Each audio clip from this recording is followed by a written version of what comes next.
மருதாணி இவ்ளோ சீக்கிரமா வெறும் 10 நிமிஷத்துல நல்ல பட்டு மாதிரி செவந்து வரத நீங்க பார்த்திருக்கவே மாட்டீங்க.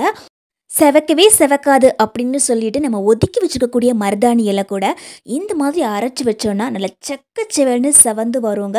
அதுவும் ரொம்ப குறைவான டைமில் நைட்டு ஃபுல்லாக நம்ம வச்சு கஷ்டப்படணும், கை வலிக்க ரொம்ப நேரம் உட்காந்துருக்கணும் அப்படிங்கிற அவசியம் எதுவும் கிடையாது. நம்ம ட்ரெஸ்லலாம் பூசி அதை துவைச்சி அது எவ்வளோ கஷ்டம். அதை விடையும் இந்த மாதிரி செஞ்சு வச்சாவே போதும். மருதாணி அரைக்கும் போதே அதில் இருக்கக்கூடிய தண்ணியே நல்லா சிவப்பாக வரும். இதே போல் ஒரு பவுலோ அல்லது ஒரு சின்ன பாத்திரமோ ஒன்று எடுத்துக்கோங்க. இதில் 1 டம்ளர் அளவு தண்ணி சேர்த்துக்கோங்க. இப்போ ஒரு எலுமிச்சப்பழத்தை அப்படியே இதில் சேர்த்துக்கலாம். காஞ்ச எலுமிச்சப்பழமாக இருந்தாலும் பரவாயில்ல. நான் இன்றைக்கி காஞ்ச எலுமிச்சப்பழத்தில் ஒன்று சேர்த்துக்கிறேன், சின்ன எலுமிச்சம்பழம் தான். இப்போ இதே போல் விக்ஸ் இருந்துச்சுன்னா எடுத்துக்கோங்க. ஒருவேளை உங்ககிட்ட விக்ஸ் இல்லைன்னா இதுக்கு பதிலாக நமக்கு வேறு ஆப்ஷன் இருக்குது. அதையும் நான் உங்களுக்கு மறக்காமல் சொல்லிடுறேன். இதில் ஒரு 1/4 ஸ்பூனுக்கு மட்டும் எடுத்துக்கோங்க. இந்த தண்ணியில் இதே போல் போட்டு மிக்ஸ் பண்ணி எடுத்துக்கோங்க. தண்ணி நல்லா சூடாக இருக்கக்கூடிய காரணத்தால் தண்ணியில் சீக்கிரமே கரைஞ்சி வந்துடும்.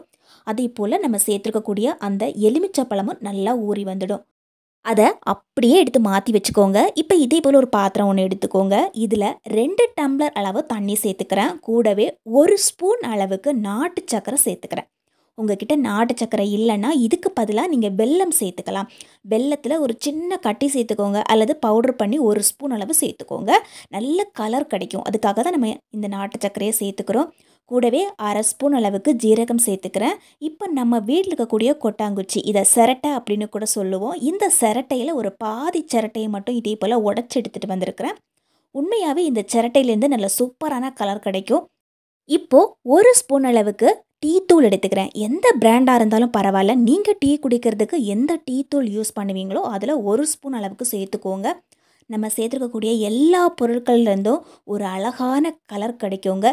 இது ஒரு 5 நிமிஷத்துக்கு லோ ஃப்ளேமில் வச்சு கொதிக்க வச்சுக்கோங்க. அப்போ தான் நம்ம சேர்த்துருக்கக்கூடிய டீ தூள் மற்ற பொருட்கள் இப்படி எல்லாத்துலேருந்தும் நல்ல டார்க்கான கலர் கிடைக்குங்க. இது நம்ம தலைக்கு பயன்படுத்த முடியுமா? மருதாணியை வெறும் கையில் வைக்கிறதுக்கு பதிலாக நம்ம தலைக்கும் பயன்படுத்த முடியுமா அப்படின்னு உங்களுக்கு டவுட்டு வரலாம். கண்டிப்பாக நான் அதையும் உங்களுக்கு சொல்கிறேன்.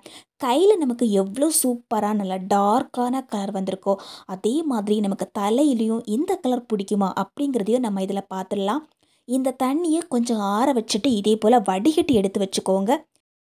3 கைப்பிடி அளவு ஃப்ரெஷ்ஷான மருதாணி இலைகளை எடுத்து வச்சுக்கிறேங்க. உங்ககிட்ட மருதாணி இலைகள் ஃப்ரெஷ்ஷான இலைகள் இல்லை அப்படின்னா இதுக்கு பதிலாக நீங்கள் தாராளமாக மருதாணி பவுடரையே பயன்படுத்திக்கலாம். மருதாணி பவுடரை பயன்படுத்தினாலும் இதே மாதிரி தான். மருதாணி பவுடரை பயன்படுத்தும் போது நம்ம என்ன செய்யணும் அப்படிங்கிறதையும் நம்ம பார்க்கலாம். இப்போ நம்ம எடுத்து வச்சுக்கக்கூடிய இந்த இலைகள் எல்லாத்தையும் மிக்ஸி ஜாரில் நம்ம அப்படியே எடுத்து போட்டுக்கலாங்க. இப்போ இதே போல் பாக்கு இருந்துச்சுன்னா சேர்த்துக்கோங்க. பாக்கு இல்லைன்னா நீங்கள் விட்டுறலாம். ஆனால் பாக்கு சேர்த்திங்கன்னா நல்ல சூப்பரான கலர் கிடைக்குங்க. நான் இன்றைக்கி பாக்கு சேர்த்துருந்தேன். ஒரு சின்ன பாக்கெட்டை மட்டும் இதே போல் ஓப்பன் பண்ணி எடுத்திங்கன்னா இதே போல் இருக்கும். இப்போ இந்த பாக்கையும் நம்ம அப்படியே இதில் சேர்த்துக்கலாங்க. உங்ககிட்ட வேறு எந்த பிராண்டு பாக்கு இருந்தாலும் நீங்கள் தாராளமாக சேர்த்துக்கலாம். இப்போ நம்ம ஏற்கனவே வடிகட்டி வச்சுக்கக்கூடிய தண்ணி இருக்கு இல்லைங்களா, அதை அப்படியே சேர்த்துக்கோங்க. தண்ணி கொஞ்சம் கொஞ்சமாக சேர்த்துக்கோங்க.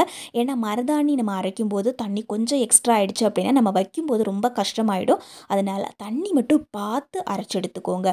இப்போ நம்ம ஏற்கனவே கொஞ்சம் தண்ணி காய்ச்சி வச்சோம் இல்லைங்களா, முதல்லையே காய்ச்சி வச்சுருந்தோம். அந்த தண்ணியில் எலுமிச்சப்பழம் நல்லா ஊறி போயிருக்கும். அதை அப்படியே பிச்சு விட்டுக்கோங்க.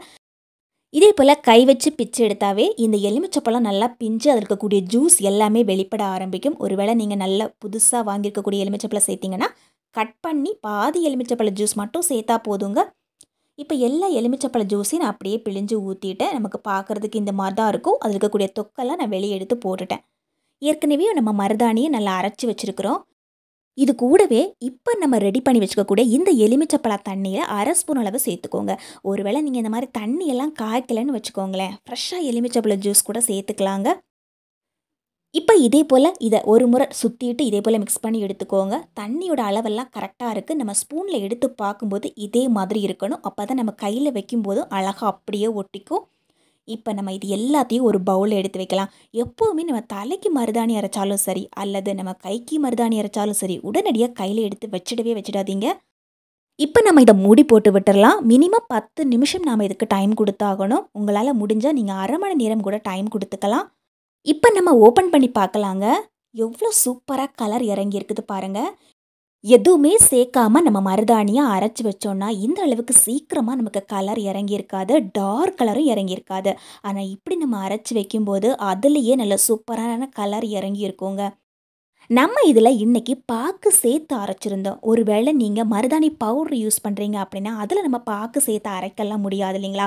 அதுக்கு பதிலாக நம்ம தண்ணி காய்க்கும் போதே அதுலேயே நீங்கள் 1 ஸ்பூனுக்கு பாக்கு தூள் சேர்த்து காய்ச்சி அதுக்கப்புறமா அந்த தண்ணியை பயன்படுத்திக்கலாங்க. இப்போ நம்ம சேர்த்துக்கக்கூடியது ஆப்ஷனல் தாங்க. குங்குமம் தான் சேர்த்துக்கிறேன். ஒரு 1/4 ஸ்பூன் அளவுக்கு மட்டும் சேர்த்தா போதும். ஒருவேளை உங்ககிட்ட குங்குமம் இல்லைன்னா நீங்கள் அப்படியே விட்டுக்கோங்க. குங்குமம் சேர்த்தோன்னா நல்ல ஒரு இன்ஸ்டண்ட்டாக, அதாவது உடனடியாக நமக்கு ஒரு நல்ல பிரைட்டான கலர் கிடைக்கும். அதுக்காக தான் நம்ம அந்த குங்குமத்தை சேர்த்துக்கிறோம். இப்போ எல்லாத்தையும் நல்லா மிக்ஸ் பண்ணி அப்படியே வச்சுக்கோங்க. நம்ம ஏற்கனவே அந்த எலுமிச்சப்பழம் கரைச்சி கொஞ்சம் தண்ணி எடுத்து வச்சுருந்தோம். அந்த தண்ணியில் கையை இதே போல் நல்லா முக்கி எடுத்துக்கோங்க. அதாவது எந்த கையில் நீங்கள் மருதாணி வைக்க போகிறீங்களோ அந்த கை ஃபுல்லாக இந்த தண்ணியை அப்ளை பண்ணி விட்டுக்கோங்க.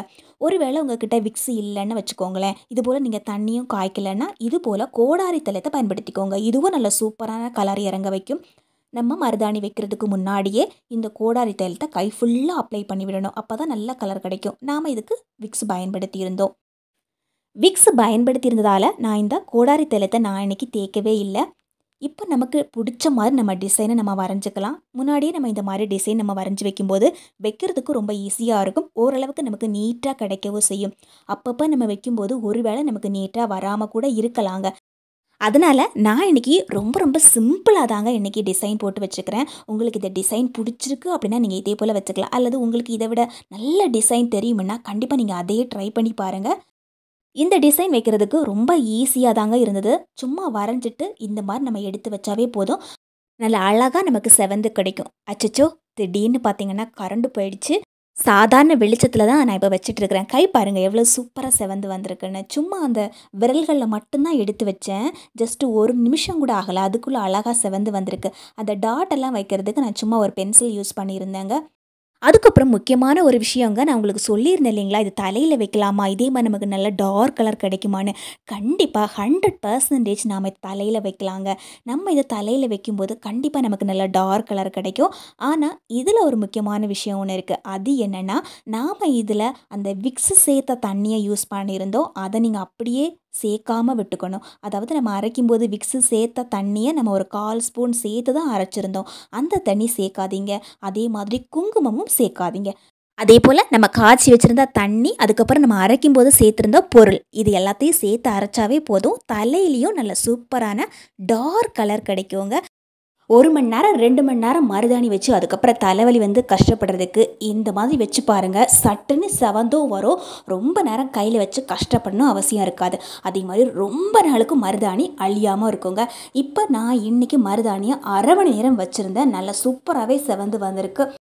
நான் மருதாணி வைக்கும்போதே நீங்கள் கவனிச்சிருப்பீங்க, மருதாணி வைக்கும்போதே கை நல்லா சூப்பராக செவந்து வந்திருக்கு. இத்தனைக்கும் நான் ஃபுல்லாக கூட கையில் வைக்கல, சும்மா அந்த விரல்களில் மட்டும்தான் கையில் தொட்டு வச்சுருந்தேன். அவ்வளோ அழகாக செவந்திருந்தது. இது ரொம்ப நாளுக்கு நமக்கு இருக்கணும். இன்னும் நல்லா வச்சதுக்கப்புறம் இன்னும் நல்லா பிரைட்டான கலர் வேணும் அப்படின்னா தோசைக்கல்ல 1 ஸ்பூனுக்கு நாட்டு சக்கரை சேர்த்துட்டு 1 ஸ்பூனுக்கு காஃபி தூள் சேர்த்துக்கோங்க. கொஞ்சமாக தண்ணி ஊற்றி இதே போல் நல்லா மிக்ஸ் பண்ணி விட்டுக்கோங்க. தண்ணி நல்லா சூடாகும்போது நல்லா கரைஞ்சி நல்லா ஆவி மாதிரி வர ஆரம்பிக்கும். அந்த டைமில் கையை இதே மாதிரி அதில் காட்டி எடுத்திங்கன்னா இன்னும் ரொம்ப நாளுக்கு அழியாமல் இருக்கும். இன்னும் நல்லா மறுநாள் பார்க்கும்போது கை நல்லா டார்க்காக இருக்கும். வீடியோ பிடிச்சா லைக் பண்ணி ஷேர் பண்ணி கண்டிப்பாக ட்ரை பண்ணி பாருங்க.